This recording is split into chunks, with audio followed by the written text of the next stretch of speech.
La femme ne retire jamais son pantalon lorsqu'elle va aux toilettes et place son sac à un endroit bien visible. Tout cela dans l'intention que la femme rusée puisse plus facilement l'incriminer. Et comme elle l'avait pensé, peu après, la femme rusée s'est faufilée dans les toilettes et a furtivement mis la bague volée dans le sac de la femme, se sentant très satisfaite de son plan, pensant que tout s'était déroulé à la perfection.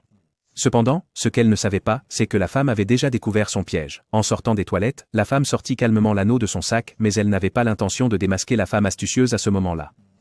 Elle décida de laisser la femme astucieuse subir les conséquences de ses propres actes.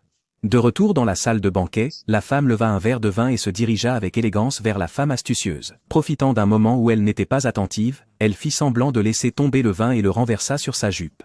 La femme astucieuse laissa son sac et commença à nettoyer la tâche. À cet instant, la femme en profita pour mettre la bague dans le sac de la femme astucieuse. Et bien que la femme astucieuse ne le veuille pas, elle dut cacher sa colère pour ne pas briser son image de générosité, car elle savait qu'une bonne opportunité pour son plan viendrait. À ce moment-là, la jeune héritière qui avait perdu la bague arriva rapidement avec les gardes de sécurité et ordonna que tout le salon soit encerclé. Personne ne pouvait partir sans sa permission. Elle s'approcha directement de l'endroit où se trouvait la femme et lui demanda de rendre la bague. Mais la femme semblait confuse.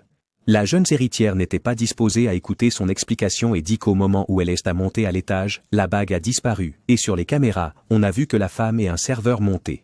À ce moment-là, la femme astucieuse en profita et s'avança avec une fausse compassion, disant que la femme devait remettre la bague et n'hésita pas à essayer de lui arracher le sac, mais quand ils ouvrirent le sac, ils ne trouvèrent pas la bague. Sans se décourager, la jeune héritière commença à soupçonner que la femme avait caché la bague sur elle et ordonna qu'on la fouille. À ce moment si critique, le grand-père de la jeune héritière entra dans le salon et elle courut vers lui en pleurant, accusant la femme d'avoir volé la bague, mais le grand-père la réprimanda en lui disant qu'elle était irrationnelle et qu'elle n'avait pas de preuves pour faire de telles accusations, que ce qu'elle faisait était une invasion de la vie privée d'autrui et qu'elle le faisait en public sans aucune raison, ce qui embarrassait toute la famille.